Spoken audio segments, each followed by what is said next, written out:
is going on, everybody? Welcome back to Chuds BBQ. My name is Bradley Robinson, and today I'm going to show you how I made this. Beautiful, delicious, crispy skin, scratch made, spicy, smoky, amazing direct heat buffalo chicken sandwich. Coming up.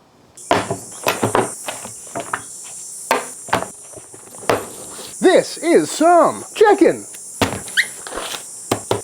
Pat them dry. And what I got here is some bone-in, skin-on chicken thighs. Picked these up at the grocery store, nothing fancy here. These plus the other 5 in the package I think cost $7, so a really nice cheap alternative for some summertime grilling. And it should make for some great crispy skin sandwiches. But of course you could use whatever cuts of chicken you like, because we're just making some buffalo chicken sandwiches today. So if you like breast meat, feel free to do that, but chicken thighs just take to the grill a little bit better. They're a lot easier to cook, because you can't really overcook them. They've got more fat, and of course they're covered in skin, which is going to be nice and crispy, and just take our sandwich to the next level. But first things first, we're gonna get these things seasoned up, and you can do whatever you like. Any barbecue rub would be great, but I'm gonna keep it pretty simple today, just with some Diamond Crystal Kosher salt, some granulated garlic, and a little bit of some 16 mesh black pepper, because most of the flavor is gonna be coming from the sauces and this completed sandwich. So I'm not really trying to go too fancy on the thighs themselves, but flip them over to the presentation side. And I know a lot of people are tempted to trim off these bits of skin. I know I am. There's a knife right there, make them look a little bit prettier, but the way we're cooking these today, that skin is going to crisp up perfectly, and it's really kind of what makes the sandwich as good as it is, and less knife work, so it's even quicker. Nice healthy layer of salt, because we want everything to taste good. Granulated garlic, again for flavor, but also it's going to help with that kind of golden brown crispy skin color. And just a little bit of black pepper. Again, I'm not using my SPG because that's got a much higher pepper ratio, and I don't even know if this is going to survive the cook anyway, but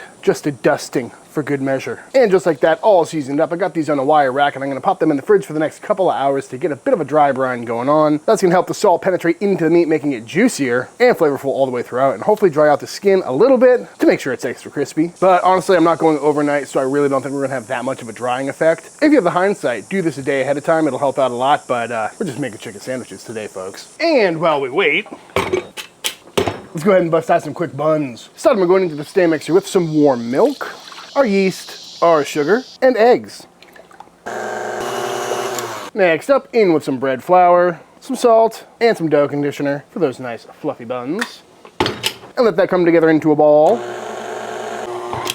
And once the shaggy dough ball has in fact come together, in we go with our softened butter. Boop. And now we're gonna let this knead for about 6 to 8 minutes. And just like that, a nice smooth dough ball. Nice gluten development on that. So out it comes. Beautiful, smooth, nice and buttery dough ball. Into a grease bowl we go. Now I'm going to cover this up and let it rise for the next hour or so. 1 hour later, looking nice and poofy. Boop. So out it comes. Pat it down, get some of the air out of there, and now we're going to divide it up into some 90 to 95 gram dough balls. Grab a dough ball, fold all the seams to the underside, pinch it to the bottom, give it the old table roll so it's nice and round and nice and tight. And there we go. And once all rolled up, now we're gonna let these rise again, covered in plastic for about 30 to 45. And now that our dough balls have poofed up a good amount, we're gonna hit them with an egg wash for a little extra color and sheen. And then, if you feel so inclined, sesame seeds on top. I love a good sesame seed bun. We're going heavy today, don't know why. And now into a 375-degree oven these go until they are looking absolutely beautiful. I mean, come on, look at those buns. They are perfect looking. Right out of the oven, I hit them with a little bit of melted butter on top to kind of soften them up and add some more flavor. But now I'm going to pull these off, let them rest on a wire rack until they are nice and cool and ready to eat. But I mean, oh, they're so fluffy. Oh, love it. And after just a couple hours in the fridge, these are looking absolutely beautiful. Definitely dried out a little bit. Seasonings have absorbed into the meat as much as I'm willing to let them. So now I think it's time to fire up the pit.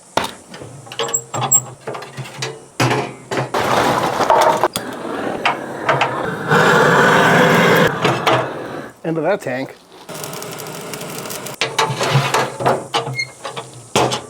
And now that the Chud box is up to temp, rocking right around 300 degrees, on we go with our chicken thighs. We're going to start out skin side down. Love that sizzle. And that's because we're really trying to prioritize the crispy skin element. So if you see a flap like this, send it over the edge to get extra crispy. And I love cooking this way because it's a classic direct heat barbecue cook, meaning we're going to get a lot of that really good flavor from the drippings going down and hitting the coals. Hopefully it'll only take an hour, maybe an hour and a half, but we'll check back in. And while that chicken cooks, let's go ahead and bust out a quick blue cheese dressing. Starting with 1 egg, boop, some lemon juice, a pinch of salt, and some granulated garlic. And bust out the old immersion blender. And now with the immersion blender spinning, we're gonna go in with some avocado oil until a nice mayonnaise is formed. Just a nice steady stream. And just like that, a beautiful homemade mayonnaise is done. It tastes so good, good Lord. And now to add some more body and turn this mayonnaise into a dip, I'm gonna go in with some sour cream, as well as some buttermilk. And you can really dial in your perfect texture, depending on how much buttermilk you put in. So just go until your heart's content. You know, sometimes I like a thicker one if I'm making a dressing. Sometimes I like it thinner if I'm putting it on wings.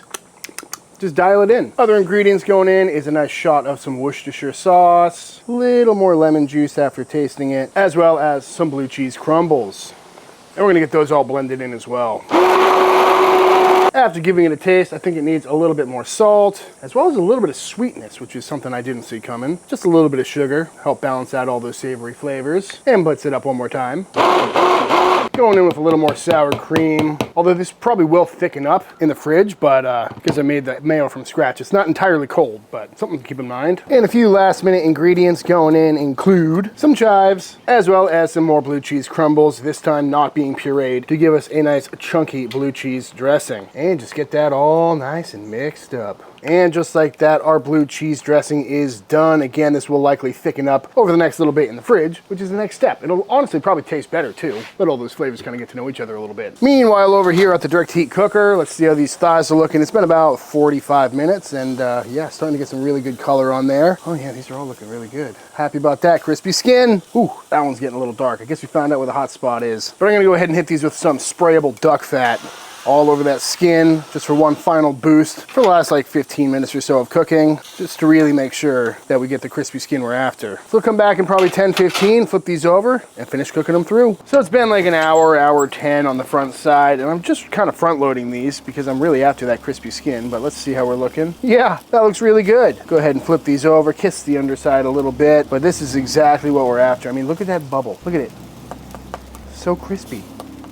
Love a good crispy skin chicken thigh. It is truly the easiest thing to cook. And it's been like an hour, which is great. So now I'm gonna let the underside toast a little bit. I'm sure we're probably getting pretty close to an internal temp of around 180, which is kind of what I'm after, 185. Really can't overcook a thigh because we want these nice and tender. And for good measure, a little more sprayable duck fat, which we do sell on the website, by the way, along with a whole assortment of wonderful backyard barbecue tools. But we'll let these cook on the underside for a little bit, and then we'll pull them off. And just like that, it's been like an hour and a half total, maybe 2. I'm not really paying attention, but these crispy skin chicken thighs are fully cooked and coming off and just looking absolutely beautiful. I mean, look at that. Come on, could not be more simple. Cannot beat the direct heat. Don't you want to take a little bite of that crispy skin? Come on. But I clocked these right around like 195, so they're fully cooked through, which means they're gonna be extra tender, and I'm not worried about that one bit. But we're gonna pull them off and let them rest for a little bit. And after cooling down for a little bit, we can see we've got some beautifully crispy skin. And now all we gotta do is pull the bones out, which I like to do at this point as opposed to earlier, although we could have very easily deboned these beforehand. But we're just gonna grab these and kind of twist them out.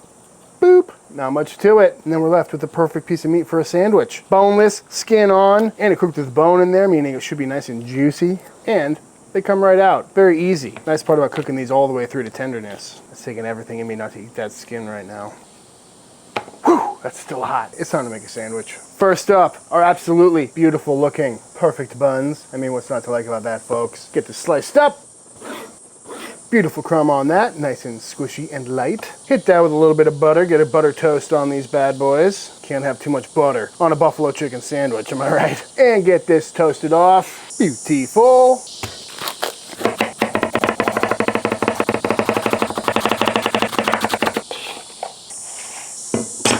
As for the sauce, as much as I love making my own, you really cannot go wrong with the Frank's Red Hot Wing Sauce. I love this stuff. We're gonna heat it up, because we don't want to put cold sauce on a hot wing. And by wing, I mean direct heat chicken thigh. Into the bowl we go with a thigh or two. Piping hot buffalo sauce. Ooh, all over. Great little trip. This would be good for like a restaurant because you can let those thighs rest down completely and then reheat them just by adding some hot sauce. Yes, please. But to assemble, bun goes down in all its glory. Flip it open. Take some of our beautiful blue cheese dressing. It thickened up nicely. Then we're gonna go down with 1, 2, 3 beautiful pickles, some shredded iceberg lettuce, just to make it seem a little less unhealthy than it is, but not too much. Come on, guys. A beautiful saucy chicken thigh. Oh yeah, what a fit. Loving this ratio. A nice heaping dollop of our sauce on the top bun, and then we finish it off. And there it is, the direct heat barbecue buffalo chicken sando. Ooh, come on, looks so good. I'm here for it. Number 2, beautiful toast. Loving the consistency of this blue cheese sauce. Let me know in the comments below if you'd put pickles on this sandwich. It just seems cliche at this point whenever you do a chicken sandwich, but I think it'll also add some nice vinegar pop and freshness, just like the iceberg. Although cabbage would probably still be a pretty good move for a sandwich like this. Oh, and there it is, folks, in all its glory, covered in sauce, spicy, tangy, freshly baked buns, crispy skin, direct heat chicken. Yeah, you're really speaking my language with this one, and I need to see how it came out. I've made a lot of magnificent looking sandwiches on this channel before, but this one, I don't even know if I should cut it in half, but we gotta get a cross section. Oh my God, that was tender. Oh, yeah, kind of lackluster, but all in all, it's got everything you need. Yep. Oh wow, that pickle right off the bat, definitely a good move. Wow. I mean, it's a fantastic chicken sandwich. And I know that cross-section looked like the bun was too much. It's kind of the thing with homemade buns. Like, once you take one bite, they squish down like a store-bought bun. And now it's a much better meat to bread ratio as opposed to what it looks like. But, yeah, I'm just gonna keep going. The chicken is so tender. Definitely not a clean sandwich to eat, though. It's meaty, it's saucy, it's tangy, it's spicy. That blue cheese, I love blue cheese. Blue cheese and buffalo sauce, I think, is the best combination of flavors since like peanut butter and chocolate. Like, I know a lot of people don't like it, and feel free to let me know in the comments down below if you're not on team blue cheese, but I swear it's like my favorite flavor profile of all time. That direct heat crispy skin chicken is still coming through even after it's covered in a whole bunch of sauce. That little subtle note of like that charcoal flavor in the background is a very welcome addition to a somewhat, you know, fried chicken sandwich-esque sandwich, but it's so tasty. It is a cheat code when you're making a sandwich to use a freshly baked bun like this, but it really does add to the experience. And they're really easy to make. If you guys haven't tried these buns yet, you definitely got to give it a go. And by no means is this a spicy sandwich. Like, that Frank sauce is pretty mild, especially with the pickles and the veg and the bread and the blue cheese. It all just comes together for a really wonderful, flavorful bite. Although I could make it spicier, you know. I might have to do that. So, good! Does it compare to a fried chicken sandwich? And it's like yes and no. On one hand, it's definitely not as crunchy, but we still got some crisp in there. But on the other hand, the flavor of like direct heat barbecue charcoal flavor compared to like dirty peanut oil is night and day. And this is a fantastic bite. I'm not missing the fact that this isn't fried. As far as all the options go for a barbecue chicken sandwich, I want you to tell me that there's a better way than this. Like the deboned, after cooking, crispy skin chicken thigh on a perfect bun. I mean, game over. Got a lot of skin on that bite, and it was phenomenal. Highly recommend it. All in all, would I do this again? Absolutely. This is like a great weeknight dinner, honestly. Because a lot of times I'll be watching Hot Ones or something and I'll just get that insatiable craving for chicken wings. And this is a great way to go about doing it. It comes together really quick. And this is actually like a meal as opposed to, you know, just snacking on wings. And I mean, look at it. Just look at it. Come on. Highly recommend it, folks. But with this last bite of chicken from my chicken sandwich, I think it is time for the official taste test. All right, y'all, and that is it. That is how to make some absolutely fantastic direct heat barbecue buffalo chicken sandwiches. I highly recommend giving this one a try. You know, no matter how you're cooking it, pellet grill, offset, gas grill, charcoal grill, as long as you get some skin on thighs, it's a really easy thing to throw together. And a buffalo chicken sandwich is always welcome at this house, pretty much any time, day or night. Honestly, I love them so much. Not to mention, it's a super cheap and easy thing to do. They cooked for like an hour and a half. And again, that was like $4 worth of chicken. So highly recommend checking this one out. But all that being said, if you enjoyed this video, let me know by hitting that subscribe button. Let YouTube know by dropping a like on this video. If you give this recipe a try for yourself, be sure to tag me on Instagram at Chuds BBQ. I'd love to see what y'all are cooking. Big shout out to all the Patreon members. Thank you for supporting Team Chud and allowing me to keep making all these videos. And until the next time I see you, please go cook something outside. Peace.